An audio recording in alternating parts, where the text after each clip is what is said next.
রাজশেখর বসুর গল্প আতার পায়েস আপনাদের কাছে পরিবেশন করছি।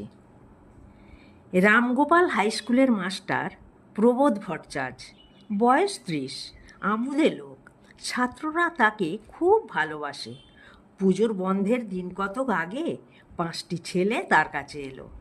তাদের মুখপাত্র সুধীর বললে, স্যার, মহা মুশকিলে পড়েছি। প্রবোধ জিজ্ঞাসা করলে, ব্যাপারটা কি? গেল বছর আমার বড়দার বিয়ে হয়ে গেল, জানেন তো। তার শ্বশুর ভৈরববাবু খুব বড় লোক। দেওঘরের কাছে গণেশ মুন্ডায় তার একটা চমৎকার বাড়ি আছে। বৌদি বলেছে সে বাড়ি এখন খালি। পুজোর ছুটিতে আমরা জনকতক স্বচ্ছন্দে কিছুদিন সেখানে কাটিয়ে আসতে পারি। এ তো ভালো খবর। মুশকিল কি হলো? ভৈরববাবু বলেছেন আমাদের সঙ্গে যদি একজন অভিভাবক যান তবেই আমাদের সেখানে থাকতে দেবেন। তোমার বড়দার বৌদিকে নিয়ে যাও না। তা হবার জো নেই, ওরা মাইসোর যাচ্ছে। আপনি আমাদের সঙ্গে চলুন স্যার। ক্লাস 10-এ আমি, ক্লাস 9-এর নিমাই, নরেন, সুরেন আর ক্লাস 8-এর পিন্টু। আমরা এই 5জন যাব। আপনার কোনো অসুবিধে হবে না।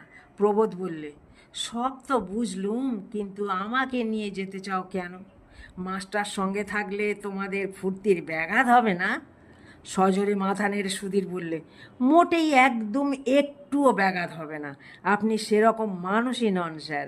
আপনি সঙ্গে থাকলে আমাদের 3 ডবল ফুর্তি হবে। নিমাই, নরেন, সুরেন সমস্বরে বললে, নিশ্চয়ই নিশ্চয়ই। প্রবোধ যেতে রাজি হলো। দেওঘর আর যোশীডির মাঝামাঝি গণেশ মুন্ডা পল্লীটি সম্প্রতি গড়ে উঠেছে। বিস্তর সুদৃশ্য বাড়ি, পরিচ্ছন্ন রাস্তা, প্রাকৃতিক দৃশ্যও ভালো। ভৈরববাবুর অট্টালিকা ভৈরব কুটির আর তার প্রকাণ্ড বাগান দেখে ছেলেরা আনন্দে উৎফুল্ল হয়ে ঘুরে ঘুরে চারদিক দেখতে লাগলো। বাগানে অনেক রকম ফলের গাছ, গোটা কত আতা গাছে বড় বড় ফল ধরেছে। অনেকগুলো একেবারে তৈরি, পেড়ে খেলেই হয়। প্রবোধ বললে, ভারী আশ্চর্য তো। ভৈরববাবু দারোয়ান আর মালি দেখছি অতি সাধু পুরুষ। সুধীর বললে, মনেও ভাববেন না তা। আমি এখানে এসেই সব খবর নিয়েছি স্যার।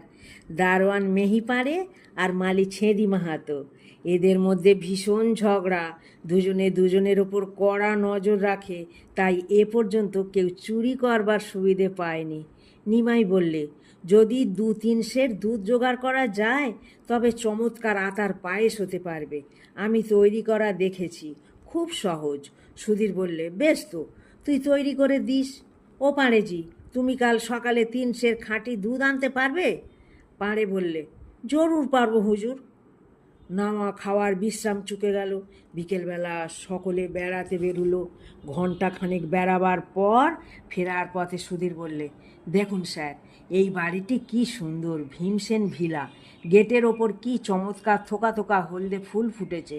আকাশের দিকে হাত বাড়িয়ে পিন্টু চেঁচিয়ে উঠল, ও, ওই একটা নীলকণ্ঠ পাখি উড়ে গেল। নিমাই বলল, এদিকে দেখুন স্যার, ও কি ভয়ানক পেয়ারা ফলেছে। কাশির পেয়ারার চাইতে বড় বড়। নিশ্চয়ই এ বাড়ির দারোয়ান আর মালের মধ্যে ঝগড়া আছে, তাই চুরি যায়নি। ফটকে তালা নেই। সুধীর ভিতরে ঢুকে এদিক ওদিক উঁকি মেরে বললে, কাকেও কোথাও দেখছি না, কিন্তু ঘরের জানলা খোলা, মশারি টাঙানো রয়েছে। বোধহয় সবাই বেড়াতে গেছে। দারোয়ান ও দারোয়ানজি ও মালি। কোনো সাড়া পাওয়া গেল না। তখন সকলে ভিতরে এসে ফটকের পাল্লা ভেজিয়ে দিল। নিমাই বললে, একটা পেয়ারা পারবো স্যার? প্রবোধ বললে, বাজারে প্রচুর পেয়ারা দেখেছি, নিশ্চয়ই খুব সস্তা। খেতে চাও তো কিনে খেও। বিনা অনুমতিতে পরের দ্রব্য নিলে চুরি করা হয়, তা জানো না? জানি স্যার, চুরি করব না, শুধু একটা চেখে দেখব কাশির পেয়ারার চাইতে ভালো কি মন্দ। প্রবোধ পিছনে ফিরে গম্ভীরভাবে একটা তাল গাছের মাথা নিরীক্ষণ করতে লাগলো। মৌনং সম্মতি লক্ষণম ধরে নিয়েই নিমাই গাছে উঠল। একটা পেয়ারা পেড়ে কামড় দিয়ে বলল, বোম্বাই আমের চাইতেও মিষ্টি। সুধীর বললে, এই নিমে, স্যারকে একটা দে।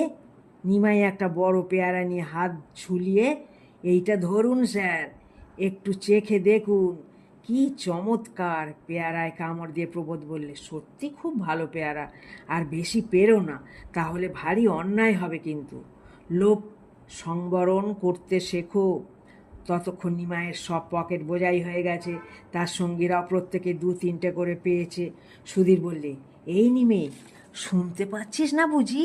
স্যার রাগ করছে, নেমে আয় চট করে, এক্ষুনি হয়তো কেউ এসে পড়বে। হঠাৎ ক্যাঁচ করে গেটটা খুলে গেল। একজন মোটা বৃদ্ধ ভদ্রলোক আর একটা রোগা বৃদ্ধ মহিলা প্রবেশ করলেন। দুজনের হাতে একটি গামছায় বাঁধা বড় বড় দুটো পোঁটলা। নিমাই গাছের ডাল ধরে ঝুলে ধূপ করে নেমে পড়ল। বৃদ্ধ চেঁচিয়ে বললে, হ্যাঁ, এসব কি? দল বেঁধে আমার বাড়ি ডাকাতি করতে এসেছো? ভদ্রলোকের ছেলের এই কাজ? ঝব্বু সিং, এই ঝব্বু সিং, ব্যাটা গেল কোথায়? পোঁটলা দুটি নিয়ে মহিলা বাড়ির মধ্যে ঢুকলেন। ঝব্বু সিং এক লোটা বৈকালিক ভাং খেয়ে তার ঘরে ঘুমোচ্ছিল। এখন মনিবের চিৎকারে উঠে পড়ে চোখ রগড়াতে রগড়াতে বেরিয়ে এলো। সে হুঁশিয়ার লোক। গেটে তাড়াতাড়ি তালা বন্ধ করে লাঠি ঠুকতে ঠুকতে বললে, হুজুর হুকুম দেন তো, থানে মেয়ে খবর দিয়ে আসি। হো বৈজনাথজি, ছিয়া ছিয়া, ভদ্র আদমি ছেলিয়ার এহি কাম। হুজুর বললেন, খুব হয়েছে, ডাকাতরা চোখের সামনে সব লুটে নিলে আর তুমি বেহুশ হয়ে ঘুমোচ্ছিলে। তারপর মশাইদের কোত্থেকে আগমন হলো।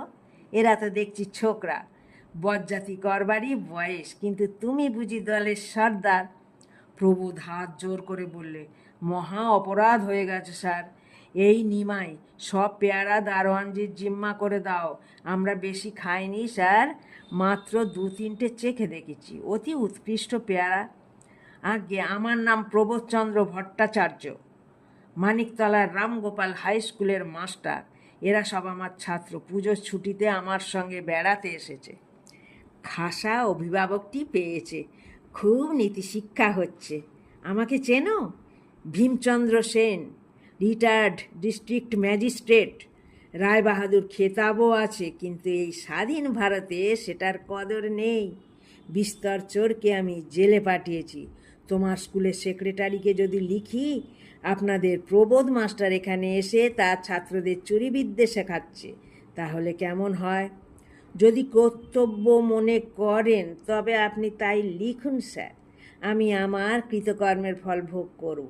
তবে একটা কথা নিবেদন করছি, কেউ অভাবে পড়ে চুরি করে, কেউ বিলাসিতার লোভে করে, কেউ বড়লোক হবার জন্য করে, কিন্তু কেউ কেউ, বিশেষত যাদের বয়স কম, নিছক ফুর্তির জন্য করে। আমি অবশ্য ছেলে মানুষ নই, কিন্তু এই ছেলেদের সঙ্গে মিশে এই শরৎ ঋতুর প্রভাবে আর আপনার এই সুন্দর বাগানটির শোভায় মুগ্ধ হয়ে আমার একটু বালকত্ব এসে পড়েছে। এই যে পেয়ারা চুরি দেখছেন, এ ঠিক মামুলি কুকর্ম নয়, এ হচ্ছে শুধু নবীন প্রাণরসের একটু উচ্ছলতা। ওরে নবীন, ওরে আমার কাঁচা, পুচ্ছটি তোর উচ্চে তুলে নাচা। রবি ঠাকুর তোমাদের মাথা খেয়েছেন।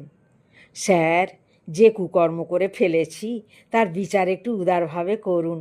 আপনি ধীর স্থির প্রবীণ বিচক্ষণ ব্যক্তি, ছেলে মানুষই ফুর্তির বহু ঊর্ধ্বে উঠে গেছেন। কে বললে ঊর্ধ্বে উঠে গেছি? আমাকে জরদগব গিধার ঠাউরেছে নাকি? তাহলে আশা করতে পারি কি যে আমাদের ক্ষমা করলেন? আমরা যেতে পারি কি? পেয়ারাগুলো নিয়ে যাও, চোরাই মাল আমি স্পর্শ করি না। আচ্ছা, এখন যেতে পারো, এবারকার মতন মাপ করা গেল। এমন সময় মহিলাটি বাইরে এসে বললেন, কি বেয়াক্কেল মানুষ তুমি! এরা তোমার এজলাসে আসামি নাকি? তুমি এদের মাপ করবার কে? তোমাকে মাপ করবে কে শুনি? এখন যেও না বাবারা, এই বারান্দায় এসে একটু বসো। ভীমবাবু বললেন, এদের খাওয়াবে নাকি? তোমার ভাড়ার তো ঢুঢু, চা পর্যন্ত ফুরিয়ে গেছে। হরি সরকার বাজার থেকে ফিরলে তবে হাঁড়ি চড়বে। সে তোমাকে ভাবতে হবে না, যা আছে তাই দেব। মিনিট 10 সবুর করতে হবে বাবারা।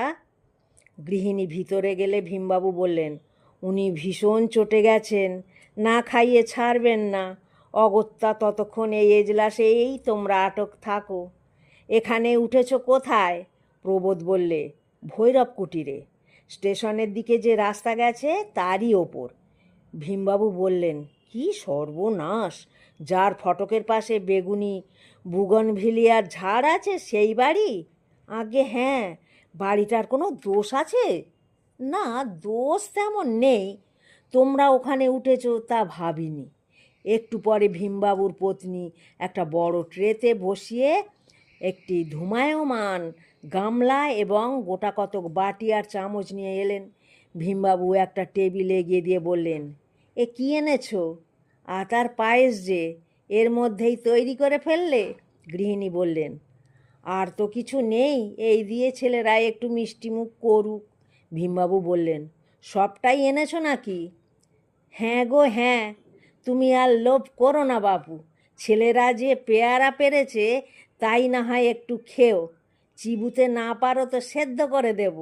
সুধীর সহাস্যে বললে, স্যার, আমাদের ওখানে বিস্তর আতা ফলেছে, ইয়া বড় বড়, কাল সকালে পায়েস বানিয়ে আপনাদের দিয়ে যাব। ভীমবাবু বললেন, না না, এমন কাজটি করো না, আতা আমার সয় না। ভৈরব কুটিরে ফিরে এসে নিমাই বললে, এ কি, গাছের বড় বড় আতাগুলো গেল কোথায়? সুধীর বললে, বোধহয় পাড়েজি সর্দারি করে পেড়ে রেখেছে।